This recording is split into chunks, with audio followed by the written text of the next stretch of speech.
ونستغفره ونعوذ بالله من شرور أنفسنا ومن سيئات أعمالنا من يهده الله فلا مضل له ومن يضلل فلا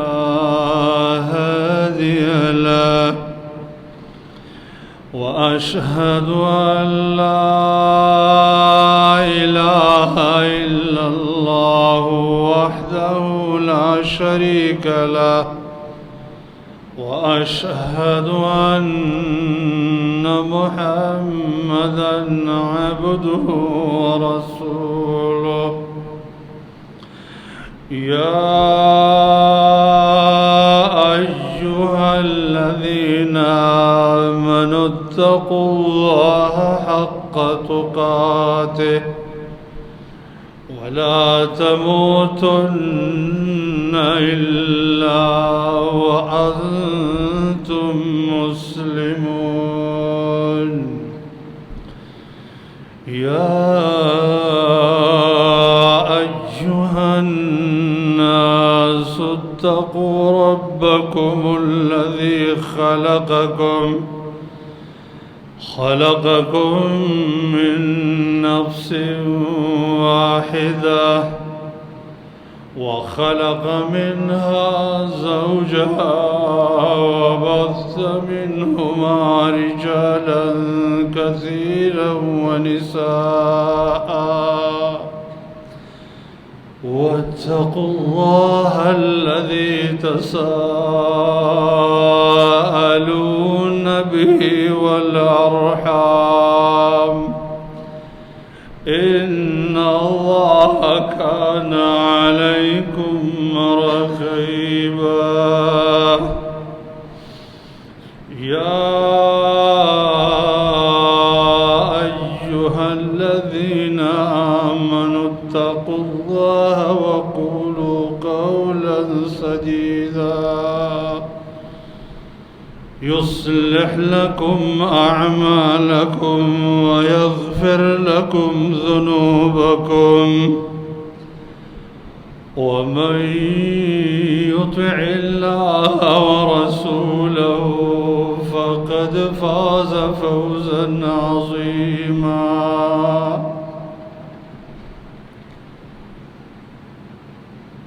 أما بعد فأعوذ بالله السميع العليم من الشيطان الرجيم من همزه ونفخه ونفثه إنا أرسلناك شاهدا ومبشرا ونذيرا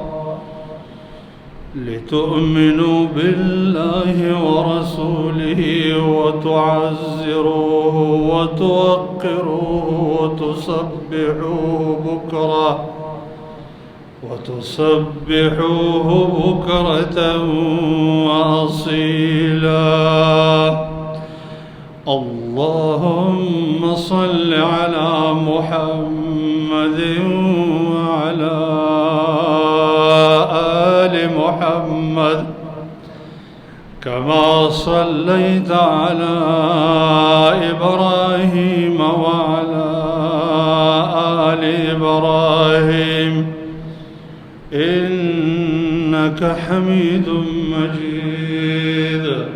اللهم بارك على محمد وعلى آل محمد كما باركت على إبراهيم وعلى آل إبراهيم إنك حميد مجيد دين اسلام ډیرو قدرمنو درنو او عزت مندورنو د ایمان د شعبونا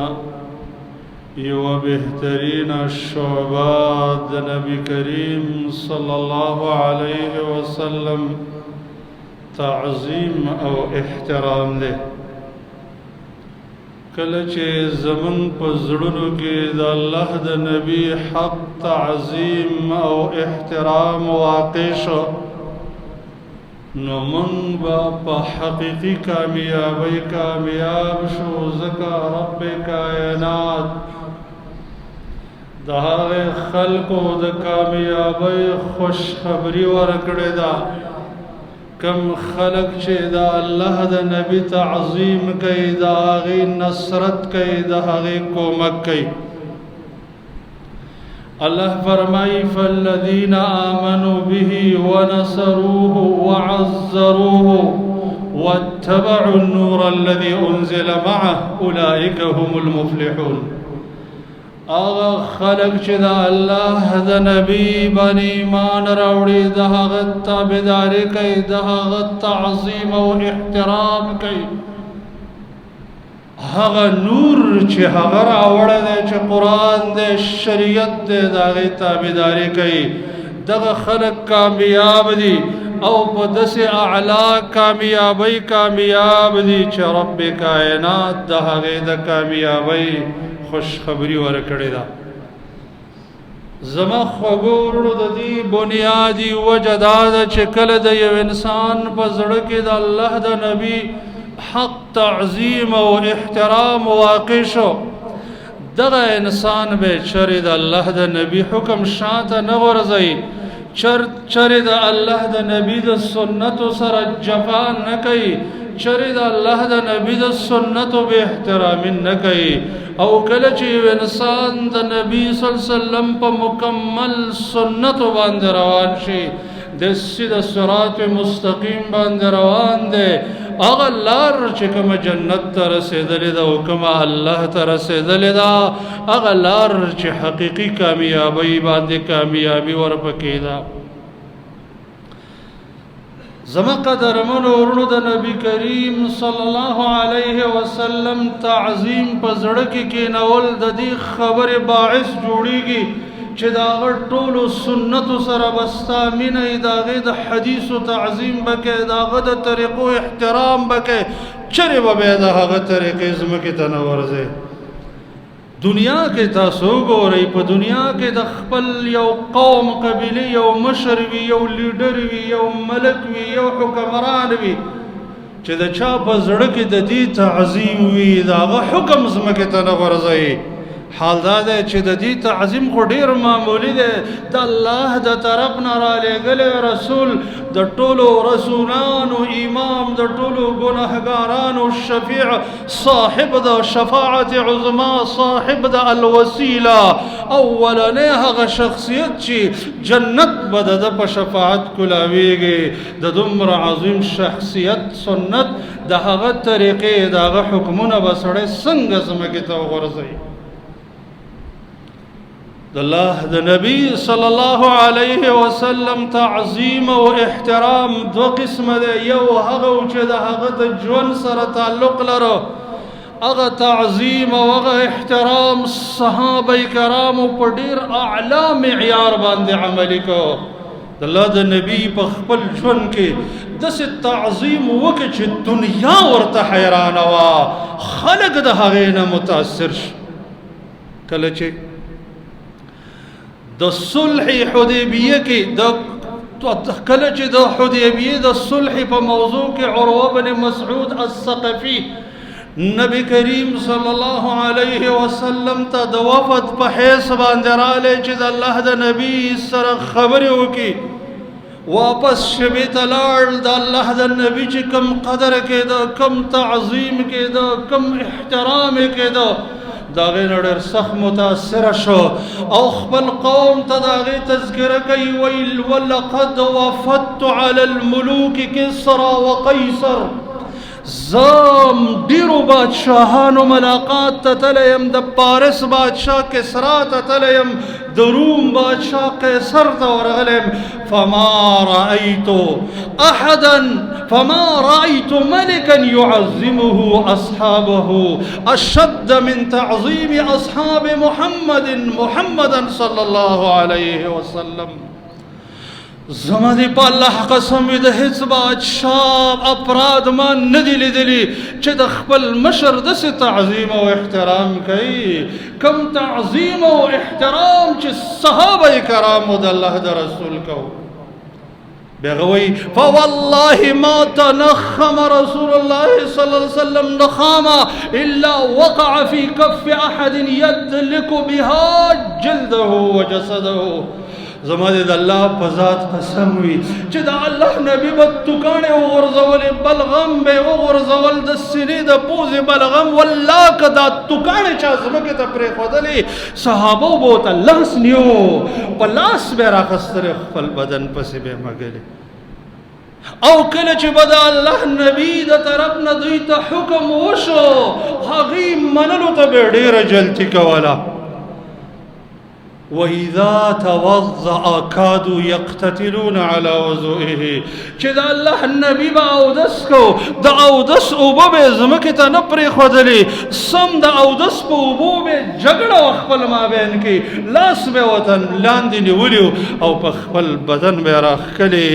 په دې وجه چې د الله د نبی تعظیم او د هغې په آثارو تعظیم کو. خو ګوره دا د الله د نبی خصوصیت دی. د هغه نه وروستو به د امت جلیل القدر شخصیتونه د الله لوی اولیاء ابوبکر او عمر رضی الله عنهما دي. د هغه په آثارو به داسې تبرک چا نه دی نیولی. داسې د الله نبی صلی الله علیه وسلم چې به مجلس کې کېناست او د دین بیان به کو صحابه کرام د هغې حال د هغې مجلس تذکره کوي. فرمایي جلس رسول الله صلی الله علیه وسلم وجلسنا حوله كأن على رؤوسنا الطير. د الله نبی به کېناستو موږ به ترې غیر چاپېر ناستو داسې غلي به ناستو ګویا کې زموږ په سرونو باندې مرغان ناست دي. دومره په قدر او احترام به د الله د نبی سره مجلس کو. کله چې دا آیت نازل شو چې د الله نبی فرمایي لا ترفعوا اصواتکم فوق صوت رسول الله خپل آوازونه د الله د رسول په آوازونو باندې مه اوچتوئ. په صحابه کرامو کې یو صحابي و په نوم د ثابت بن قیس بن شماس رضی الله تعالی عنه. هغه لاړ کور کې کېناست او ژړل یې. ډېرې ورځې وشوې دا صحابي نه معلومېده. پوښتنه ترې وشوه چې دا صحابي چېرته دی. د هغې تفتیش او تلاش یو صحابي وکړو. د هغه د بیبي نه یې پوښتنه وکړه ویل کور کې ناست دی او ژاړي. پوښتنه ترې وشوه چې ولې ویل وجه دا ده چې الله رب العالمین هغې خلقو مذمت بیان کړی دی چې څوک خپل صفت خوښوي ویحبون ان یحمدوا بما لم یفعلوا. او زما صفت خوښېږي. الله د خیلا او تکبر نه منع کړی دی او زما ښکلی لباس ښکلی پیزار خوښېږي.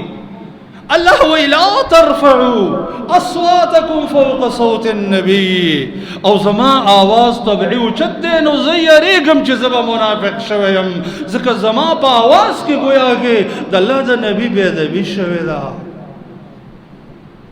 د الله نبی هغه ته خوشخبري ورکړه چې ای ثابته ته به داسې زندګي کې چې خلک به ستا صفت بیانوي او ته به شهید کېږي. د الله د نبی دغه مبارکه وینا د ده په باره کې صادقه شوه او ده ته شهادت رالی او دی د الله په لاره کې شهید شو. نو تاسو وګورئ چې د یو آیت د وجې نه چې ګنې زما په خبرو کې د الله د نبی بېادبي راغلې نه کور کې ناست دی او جاړي. عمر بن الخطاب رضی الله تعالی عنه د دې آیت د نزول نه وروسته به د الله د نبی په وړاندې باندې داسې خبرې کولې لکه سړی چې چاته په غوږ کې پټه خبره کوي. د الله نبی به ډېر کرتې وانه اورېدله بیا به یې پوښتنه وکړه چې تاسو څه وویل. ادبا واحتراما. دا ادب دا الله دا نبی په ژوند کې هم دی او د مرګ نه وروسته هم دی. امام مالک رحمه الله په وړاندې بچی چا په مسجد نبوي کې په تیز आवाज باندې خبرې وکړې هغه به ورټو او به فرمایل چې ادب د رسول الله صلی الله علیه وسلم، احترام د رسول الله صلی الله علیه وسلم دغه په ژوند کې چې څنګه دی نو داسې د هغه د مرګ نه وروسته هم داسې دی. د الله د نبی صحابه خو د الله د نبی په ژوند کې د هغه مکمل ادب او احترام وکړو، سرونه یې قربان کړل، مالونه یې قربان کړل، د هغه هر حکم ته لبیک ویل لبیک. د بدر غزا کې چې کله نبی صلی الله علیه وسلم مشوره کوله نو مقداد رضی الله عنه پاتې د ورته ویل لا نقول لك كما قالت بنو اسرائیل لموسی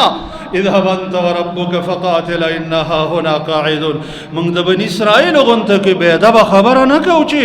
هغه موسی علیه السلام ته ویلو چې تا او ستاره بلار شي خب تاسو جنگ وکړئ او موږ بدلته ناستي، موږ ستا په ملګرتوب کې ستا ښې طرف ته ګس طرف ته جنگ کوو، جنگ ته تیار یو. سعد بن معاذ رضی الله عنه ورته وفرمیل زما دې په الله قسم وي که ته موږ ته حکم کوې چې بحر ته ودانګئ والله چې دې بحر ته دانګو. دا الله د نبی صلی الله علیه وسلم تعظیم او احترام د صحابه کرامو په زړونو کې او دغه په ژوند کې. د نبی کریم صلی الله علیه وسلم د وفات نه وروسته موږ ته د الله د نبی او څو تعظیم را پاتې دي. یو د هغې نه دا دی چې کله د محمد رسول الله صلی الله علیه وسلم نوم یادېږي نوم د هغې سره به درود ویو. زما خوږو ورونو د الله په نبی باندې درود ویل هغه ښکلی عبادت دی چې علما کرامو په دې باندې مستقل کتابونه لیکلي. من جمله د هغې نه امام ابن قیم رحمه الله دغه کتاب دی جلاء الافهام فی الصلاة والسلام علی سید الانام. په هغې کې د درود مواقع ذکر کړي او د هغې دومره فایدې ذکر کړي دي چې زمونږ استاسو سوچ فکر په کار نه کوي. دومره زیاتې فایدې په دې عبادت کې شته او موږ د دې عبادت نه غافل یو. یو ځل نبی کریم صلی الله علیه وسلم سجده وکړه، سجدة الشکر وکړه، ډیره اوږده سجده یې وکړه تر دې چې صحابه کرامو سره دا یره پیدا شوه چې د الله د نبی روح مبارک په دې سجده کې قبض شو. چې را پاسېده ویل چې ما ته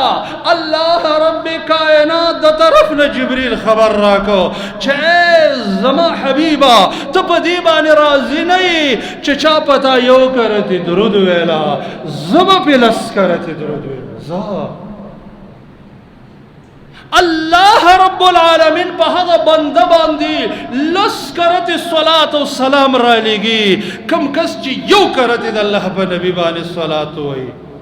څومره خوش قسمته دی چې هغه انسان چې رب کائنات ذکر وکړي بلکې رب کائنات په صلات او سلام راولېږي. دین وروسته به دی کومه بدبختي عمومي کوم نقصان کې به واقع شي کومه پریشاني به په ده راشي چې د ده رب د ده تذکره کوي او د ده رب په ده باندې صلات وایي.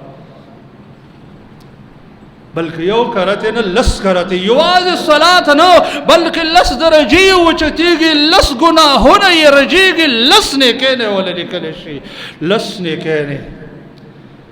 که یو انسان حد عقل ډېر کم چې لس کرته د الله په نبي باندې درود وایي په ورځ کې لس کرته او سل درجې د ده وچتېږي او سل نیکۍ نه لیکل کېږي او سل ګناهونه یې معاف کېږي. او دا عمل یوازې یو ورځ ونه کې بلکې دا میاشتې جاري وساتي کلونه نو د ده د آخرت په خزانه کې به ډېرې نیکۍ نه جمع شوي چې دی به د شمار نه عاجز وي. بلکې نبی کریم صلی الله علیه وسلم به هغه انسان ته خیرې کوي څوک چې د الله د نبی نوم یاد شي او دی پې درود ونه وایي. دیو جن زما خوږو ورړو خپل ژبه د دې سره عادت کوي یوازې به داسې نه وایي چې محمد رسول الله فرمایي نه خیر دی که بیان لږ اوږد شي خو درود مکمل ووایه صلی الله علیه وسلم ځکه داسې نه چې ستا مقصد خلکو ته خیر رسول وي او د الله د نبي په خیرو کې واقع نه شي ځکه رسول الله صلی الله علیه وسلم یو ځل د منبر یو پړوی ته خطا امین ویل دویمې ته خطا امین ویل درېمې ته خطا امین ویل صحابه کرامو ته پوښتنه وکړه د الله رسول دا څه هغه ته وفرمایل چې زه ما ته جبریل علیه السلام رالی او ما ته ویل هغه انسان دې ذلیل شي چې مور او پلار یا یو د مور او پلار نه په ژوند کې د هغې سره ملاقات وشي او دی دومره قدر او احترام ونه کړي چې دی پې ماف شي او جنت ته داخل شي دا بدبخته انسان دې ذلیل شي دا دې فقیر شي دا دې خوار شي د پوزه دې په خاورو ککړه شي ما امین بیا راته ویل هغه انسان چې ستا نوم د هغه په وړاندې یاد شي او پتا درود ونه وایي دا انسان دې ذلیل شي دې انسان پوزه دې په خاورو ککړه شي او دې فقیر شي ما ویل امین درېیمې راته ویل چې رمضان المبارک غونته کې ښکلې موقع په چا باندې راشي او دې پکې د الله دومره بندګي ونه کړي چې دې په جنت ته داخل شي دا انسان دې ذلیل شي ما ویل امین ګور هغه انسان ته د الله نبی جبریل امین خیرې کوي او د ځمکې امین الصادق الامین په امین وایي کوم انسان چې د نبی کریم صلی الله علیه وسلم د نوم د یادېدلو په موقع باندې درود ویل په هغې باندې بوج شي او درود ونه وایي بلکې نبی کریم صلی الله علیه وسلم فرمایي البخیل كل البخيل من ذكرت عنده فلم يصل علي لوی بخیل غټ بخیل هغه دی چې زما نوم د هغه په وړاندې یاد شي او دی په ما باندې درود ونه وایي دا څومره بخیل انسان دی زمال خو نه خرج کوي چا سره ښېګړه خو نه کوي همدردي خو نه کوي خو هغه محسن انسانیت چې ټول انسانیت سره احسان کړی دی د دې امت په دپاره یې د الله په در کې جړا کړې ده دعاګانې کړې دي چې یا الله زما امت معاف کا په ژوند کې هم ټول ژوند هم د دې دپاره خرج کړی دی چې امت ته خیر ورسېږي او د جنت مستحق وګرځي او د قیامت په ورځ به آرام ورنشي تر دې چې آخرنی امتي د جهنم نه ونه باسي الله ته به سجده کړي او داسې د الله حمد و ثنا به وایي چې هغه وایي ما ته اوس یاد نه دی او ما ته به وویلی شي چې یا محمد ارفع رأسك وسل تعط واشفع تشفع اے محمد رسول الله صلی الله علیه وسلم سر اوچت کا سوال کوا قبلیږي او شفاعت کا وستا شفاعت قبلیږي زه به ورته یم یا رب امتی امتی نو یو د الله د نبي د مرګ نه وروستو د الله د نبي تعظیم دا دی چې د هغه نوم مبارک یادېږي درود به پرې او د دې درود په وجه به ستا ټولې پریشانۍ نه ختمیږي او ټول ګناهونه به دې معاف کېږي څنګه چې حدیث صحیح کې راغلی دی چې اذا تکفى همک ویغفر لك ذنبک ټولې پریشانۍ به دې ختمې شي ټول ګناهونه به دې معاف شي دویم د الله د نبي تعظیم دا دی چې انسان د الله د نبی د سنتو د هغه د حدیثو د هغه د اوامرو د هغه د حکمونو تعظیم کوي په ژوند کې د حدیثو د قرآن او حدیث سره تعلق قایموي احادیث د رسول الله صلی الله علیه وسلم زده کوي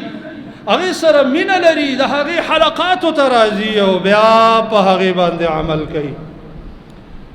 د الله د نبی د وفات نه وروستو د الله د نبی د رسالت خلاصه کچ د هغه احادیث مبارکه دي چې څومره ستا په زړه کې ایمان دی دومره به ستا د احادیثو سره مینه او دومره به د نبی د طریقو د عملي کولو سره مینه دغه وجه د زما خوږو وروڼو چې د چا په زړونو کې قوي ایمان و هغه د الله د نبی د یو حدیث به احترام نه برداشت کوله بلکې سړی به کنځو سړی به رټو سړي سره به تعلق ختمو حدیث امام مسلم رحمه الله نقل کړه عمران ابن حسین رضی الله تعالی عنہ یو ځل د نبی کریم صلی الله علیه وسلم دا مبارک ارشاد ویل چې الحیاء خیر كله یا الحیاء كله خیر. حیا چې دا د خیر صفت ده ځکه حیا د ایمان شعبه ده. حیا چې په کوم انسان کې هغې کې قوي ایمان حیا چې ته لاړه شي ایمان ته ځي. ډېر ګناهونه چې انسان ته پرهیز کوي د حیا د وجې نه چې بې حیا شه که نه بیا هغه په هېڅ ګناه بندواز نه دی. دې وجې نه د دنیا کفرونه هغه کوشش کوي چې د مسلمانانو معاشرې ته بې حیایي رانه باسي چې بې حیایي کوم قوم کې شروع شوه دغه قوم نه به ایمان زی ختمیږي. نو عمران ابن حسین دا آیت دا حدیث د نبی علیه السلام ولستو. نو په دې کې یو کس ورته وویل چې جناب موږ د حکمت په کتابونو کې لوستلی دي چې دا حیا بعضې د ضعف د وجې نه راځي سړی زړه کمزوری نو ډېر شرمیږي او بعضې حیا د دې د وجې نه راځي او بعضې د دې د وجې نه. دا جلیل القدر صحابي هغې ته غوسه شو دومره غوسه شو چې حمله یې پې کوله تر دې څه ملګري وایي موږ ته خلاص کړه چې هو منا یا ابا نجید. ای ابو نجید دا زمونږ ملګری دی د سنتو تابع دی بدعتي نه دی منافق او کافر نه دی. یوه خبره تې خطایې کې راووتله. ګوره یو حدیث د الله د نبي هغه په ژبه باندې راغلی او په خوله باندې د هغې لږه بې احترامي غونته کې راووتله چې د حکمت خبره د هغې سره ټکراو واقع کړه. نو په دې وخت کې ورته هغې وویله چې د حکمت بعضې کتابونو کې موږ لیدلي دي چې حیا بعضې د ضعف د وجې نه او کمزورۍ د وجې نه راځي. هغه دومره غوسه چې حمله یې پې کوله. یو ځلې د هارون الرشید په وړاندې باندې دا حدیث ولسته چې احتج آدم موسی آدم علیه السلام او موسی علیه السلام مناظره وکړه. په دې وخت کې مجلس کې یو کس ویله چې دا مناظره کوم ځای کې کړې ده یعنې د دې سوال نه د دې حدیث رد معلومېده چې ګویا کې دا حدیث رد کوو. نو په دې وخت کې ویله چې دای کوم ځای کې دا بحث کړی دی هغه څه وخت مړ دی او دا څه وخت مړ دی. هارون الرشید ورته صبر ونه کویل توره راوړئ چې زه د دې نه دا سر ووام دته د الله د نبي حدیث پیش کېږي او دی وایي دا یې کوم ځای کې مناظره کړې ده کوم ځای کې مباحثه کړې ده. هغه خلک زما خوږه ورونو چې د الله د نبي بې شماره احادیث د هغوی مخې ته راځي او د احادیثو سره د دشمنۍ معامله کوي. احادیثو د نبي صلی الله علیه وسلم ته احادیث الخصوم وایي او د احادیثو نه بولې جوړه کړې ده چې یو وایي دې حدیث نه ما سره 2 جواب دي بل وایي 15 جواب دي بل وایي 10 جواب دي بل وایي 10 کاله د دې حدیث په جواب کې وګرځېدم. ما ته دا وهم ما ته الله زړه کې راواچوله چې دا وهم دی دروي 10 کاله د یو حدیث په جواب پسې زه ګرځېدم. د دې خلکو به ایمان په کومه درجه کې چې د الله د نبي دومره مقابله کوي چې 10 کاله د یوې خبرې په جواب کې د خصومت وکالت کوي او د هغې نه جوابونه کوي. الله خو موږ ته فرمایي انما کان قول المؤمنین اذا دعوا الى الله ورسوله ان یقولوا سمعنا واطعنا. د مؤمن خبره خدا ده چې د الله د نبي خبره ورته مخې ته کېښودلی شي دی وایي په سر او سترګو مې ومنله. ورونو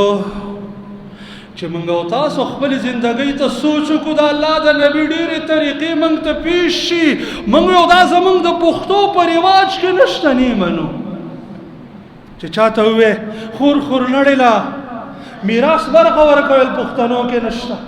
چې ورته وې د تره زوی ماما زوی کاکا زوی ترورزی د دې نه شریعت کې ستر دی ویل پښتنو کې چا نه دی کړی.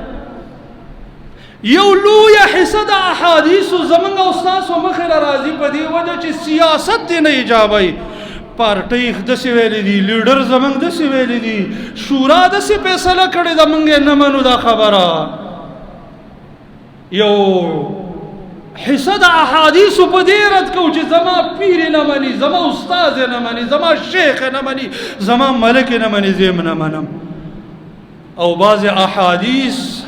په دې وجه باندې رد کو چې هغه موږ وسو طاقت نه لرو. رب کائنات فرمای فلا